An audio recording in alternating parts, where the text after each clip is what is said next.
But இன்டர்நெட்டில் இருக்கிறது எல்லாமே வந்து உண்மையும் கிடையாது, அதுவும் வந்து முக்கியம். நீங்கள் ஜஸ்ட்டு வந்து ஒரு இன்ஃபர்மேஷன் வந்து இருக்குது அப்படின்னா அது வந்து உண்மையாக இருக்கணும்னு அவசியம் கிடையாது. ஸோ அது ஆத்தென்டிக்கான உள்ள சோர்ஸஸில் இன்டர்நெட்டில் போயிட்டு ப்ராப்பர் கவர்மெண்ட் வெப்சைட்ஸோ இல்லை ப்ராப்பர் யூபிஎஸ்சி ஆஸ்பிரண்ட்டாக நீங்கள் இருக்கும் பட்சத்தில் நீங்கள் அந்தந்த வார்த்தைகளுக்கு உண்டான இன்னர் மீனிங் அண்ட் டீப்பாக உள்ளே போகணும். அதுதான் வந்து ஒரு நார்மலாக ஒரு நியூஸ் பார்க்குறவங்களுக்கும் நீங்கள் ஒரு ஆஸ்பிரண்ட்டாக ஒரு ப்ரிப்பேர் பண்ணுறவங்களும் நீங்கள் பார்க்குறதுக்கும் ஒரு மெயின் டிஃப்ரென்ஸு. ஸோ நீங்கள் அந்த ஒரு நீங்கள் பார்க்குறீங்க, கேள்விப்படுறீங்க, பெரிய டிஃப்ரென்ஸு. உங்களுக்கு மற்ற எந்த எக்ஸாமினேஷன் எடுத்துக்கோங்க, கேட் எடுத்துக்கோங்க, இல்லை கேட் எழுதுறீங்க, இல்லை மெடிக்கல் என்ட்ரன்ஸ் எழுதுறீங்க, எல்லாத்துக்குமே வந்து சிலபஸ் வந்து டிஃபைன்டு. இதுலேருந்து கேட்பாங்க அப்படிங்கிறது தெரியும். மேபி கேட்குற முறை வேணால் மாறுபடலாம். ஆனால் சிவில் சர்வீஸ் பொறுத்த வரைக்கும் எங்கேருந்து கேட்கணுங்கிறதே வந்து வரைமுறைப்படுத்தாமல் இருக்கிறதுனால உங்களுக்கு அதிலே வந்து ஒரு மைண்டில் வந்து ஒரு முரண்பாடு இருக்கும். எப்படி ப்ரிப்பேர் பண்ணணும், என்ன மாதிரி கேட்கணும் அப்படிங்கிறது.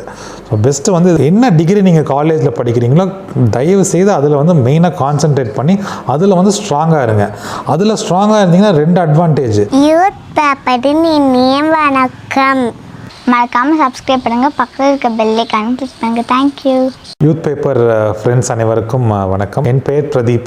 நான் வந்து சென்னையில் சென்ட் தாமஸ் மவுண்ட் டிஸ்ட்ரிக்டோட டெப்டி கமிஷனர் ஆஃப் போலீஸாக ஒர்க் பண்ணிகிட்ருக்கேன். நான் வந்து 2017 batch Indian police service officer. நம்ம வந்து சிவில் சர்வீஸ் தான் அப்படின்னு டிசைட் பண்ணிட்டோம் எம்பிபிஎஸ் முடிச்சுட்டு. ஸோ அப்போது சிவில் சர்வீஸ் ப்ரிப்பரேஷன் போகும்போது சிவில் சர்வீசஸ்க்கு அல்தோ என் வீட்டில் ஆல்ரெடி ஒரு சர்வீஸில் இருக்கிற ஒரு கவர்மெண்ட் ஆஃபீஸர் அப்பாவோ கைடன்ஸாக இருந்தாலும் வந்து நமக்கு வந்து புதுசாக தான் இருந்தது. என்டையர் ப்ரிப்பரேஷனும் வந்து புதுசாக தான் இருந்தது. அண்ட் எக்ஸாமினேஷன் பேட்டர்னும் வந்து நான் ஸ்டார்ட் பண்ண வருஷம் தான் வந்து சேஞ்ச் பண்ணாங்க. சிசேட் அப்படிங்கிற கான்செப்டை வந்து அப்போ தான் கொண்டு வந்தாங்க. 2013-14 தான் வந்து அந்த சிசேட் அப்படிங்கிற ஆப்ஷன் கொண்டு வந்தாங்க. அந்த ஆப்ஷன் பார்த்திங்கன்னா உங்களுக்கு ஃபுல்லாக வந்து arithmetic based, maths based. So உங்களுக்கு வந்து லாஜிக்கலாக நிறைய கொஸ்டின்ஸ் அந்த மாதிரியெல்லாம் இருக்கும். ஸோ அதெல்லாம் வந்து ரொம்ப புதுசாக இருந்தது. பிகாஸ் நம்ம எல்லாமே வந்து ஸ்கூலு 9th 10th ஸ்டாண்டர்டோடையே வந்து நம்ம மேக்ஸிமம் வந்து நம்ம மேக்ஸு எல்லாமே வந்து முடிஞ்சிருக்கோம். அதே மாதிரி ஹிஸ்ட்ரி, ஜியாகிரஃபி இது எல்லாமே வந்து நம்ம அந்த இனிஷியலாக உள்ள ஸ்கூலிங் 10th ஸ்டாண்டர்டோட நம்ம மேக்ஸிமம் அதை வந்து ஸ்டாப் பண்ணியிருப்போம். ஸோ இப்போ சிவில் சர்வீஸ் ப்ரிப்பரேஷன் அப்படின்னு வரும்போது திரும்பவும் ஹிஸ்ட்ரியா, திரும்பவும் ஜியாகிரஃபியா அப்படிங்கும்போது அது எல்லாமே வந்து நமக்கு மெமரியிலே இருக்காது. ஸோ அதை வந்து நம்ம புதுசாக தெரியும், என்னடா இதெல்லாம் திரும்ப படிக்கணுமா அப்படிங்கிற மாதிரி தெரியும். சில நேரங்களில் வந்து உங்களுக்கு அந்த ஹிஸ்ட்ரி, ஜியாகிரஃபி அந்த சப்ஜெக்ட்ஸ்லாம் பார்க்கும்போது எதுக்குடா எடுத்தோம் அப்படிங்கிற மாதிரி தோணும்.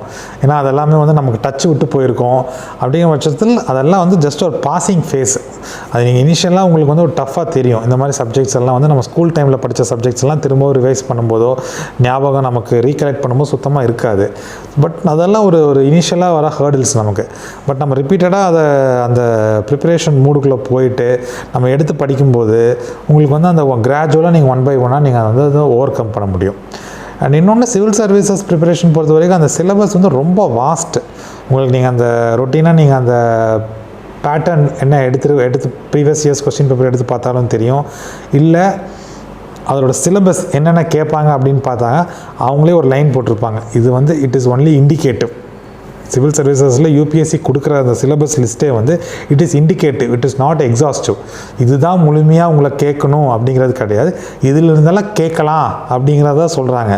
ஸோ அவங்க கேட்கணும்னு விருப்பப்பட்டாங்க அப்படின்னா அவங்களுக்கு வந்து லிமிட்டே கிடையாது, இட் இஸ் லிமிட்லெஸ்.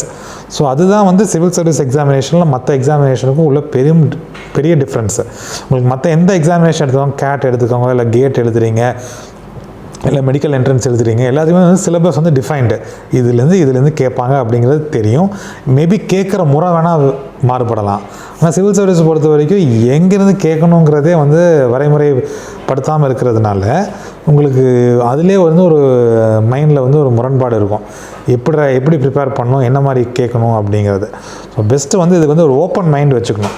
நம்மளாக ஃபிக்ஸ் பண்ணிக்கக்கூடாது இதுலேருந்து தான் வரும், இதில் வந்து வராது அப்படின்ட்டு. ஸோ என்ன அவங்க யூபிஎஸ்சியில் ஒரு சிலபஸ் கொடுத்துருப்பாங்க, அது இண்டிகேட்டிவ். ஃபஸ்ட்டு அவங்க கொடுத்துருக்கிறத கவர் பண்ணணும். அவங்க கொடுத்துருக்கிறத ஒன்று டீட்டெயிலாக கொடுத்துருப்பாங்க. ஃபஸ்ட்டு அதை வந்து 1 by 1 கவர் பண்ணணும். கவர் பண்ணிவிட்டு இப்போ ரீசெண்ட் இயர்ஸில் நீங்கள் பார்த்தீங்கன்னா கரண்ட் அஃபேர்ஸ் அண்ட் ஜென்ரல் நாலேஜில் வந்து நிறைய கொஸ்டின்ஸ் கேட்குறாங்க.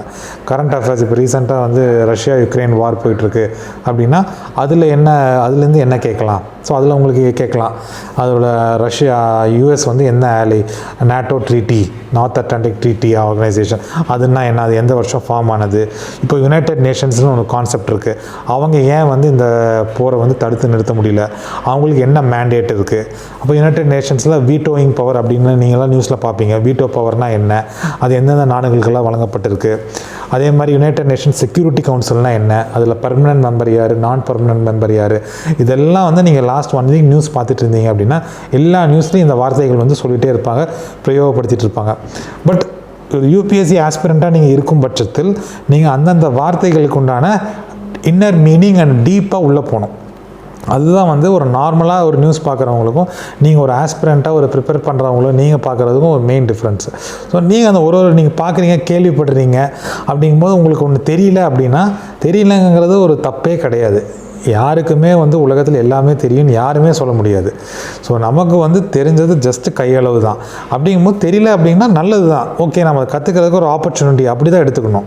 ஸோ தெரியல, ஒரு ஃப்ரெண்ட்ஸுக்குள்ளேயே பேசிகிட்டு இருக்கோம், அவர் ஒரு வார்த்தை சொல்கிறாரு, அதில் நமக்கு தெரியல அப்படின்னா தப்பு கிடையாது, கேட்கலாம். நீங்கள் ஒன்று சொன்னீங்க, அதை வந்து எனக்கு புரியல சொல்லுங்கள் அப்படின்னு கேட்கலாம். இல்லை நீங்கள் இப்போ தான் எல்லாத்துக்கிட்டையும் மொபைல் ஃபோன்ஸ் இருக்குது, உங்கள்கிட்ட கூகுள் இருக்குது, எல்லாமே நீங்கள் நெட்டில் வந்து சர்ச் பண்ணலாம். சர்ச் பண்ணிவிட்டு உங்களோட என்ன ரிசல்ட்ஸ் வருது அப்படிங்கிறத பேஸ் பண்ணி அதில் வந்து தெரிஞ்சுக்கலாம். பட் இன்டர்நெட்டில் இருக்கிறது எல்லாமே வந்து உண்மையும் கிடையாது, அதுவும் வந்து முக்கியம். நீங்கள் ஜஸ்ட்டு வந்து ஒரு இன்ஃபர்மேஷன் வந்து இருக்குது அப்படின்னா அது வந்து உண்மையாக இருக்கணும்னு அவசியம் கிடையாது. ஸோ அது ஆத்தென்டிக்கான உள்ள சோர்ஸஸில் இன்டர்நெட்டில் போயிட்டு ப்ராப்பர் கவர்மெண்ட் வெப்சைட்ஸோ இல்லை ப்ராப்பர் அஃபிஷியல் வெப்சைட்ஸ்லையும் போய் அதுக்குண்டான இன்ஃபர்மேஷன் வந்து எடுக்கலாம். இப்போ நான் சொன்ன மாதிரி யுனைடெட் நேஷன்ஸ் பற்றி உங்களுக்கு தெரியணும் அப்படின்னா யுனைடெட் நேஷன் வெப்சைட்டே இருக்குது. அங்கே போயிட்டு யுனைடெட் நேஷன்ஸ்னால் என்ன, அதில் எந்தெந்த நாடுகள்லாம் அதில் உறுப்பினராக இருக்காங்க, எந்த நாடுகளில் உறுப்பினர் இல்லை, செக்யூரிட்டி கவுன்சில்னால் என்ன, அதில் யார் உறுப்பினர் இருக்காங்க, இதெல்லாம் வந்து நீங்கள் வெவ்வேறு இடத்துல தேடுறதுக்கு பதிலாக எந்த ஆர்கனைசேஷன், அந்த யுனைடெட் நேஷன்ஸ் ஆர்கனைசேஷன்லேயே போய் தேடினீங்கன்னா உங்களுக்கு வந்து ரொம்பவுமே வந்து அக்யூரேட்டாக இன்ஃபர்மேஷன் கிடைக்கும். அதே மாதிரி தப்பாகிறதுக்கும் வந்து வாய்ப்புகள் வந்து மிக குறைவு. ஸோ அது வந்து ரொம்ப முக்கியம்.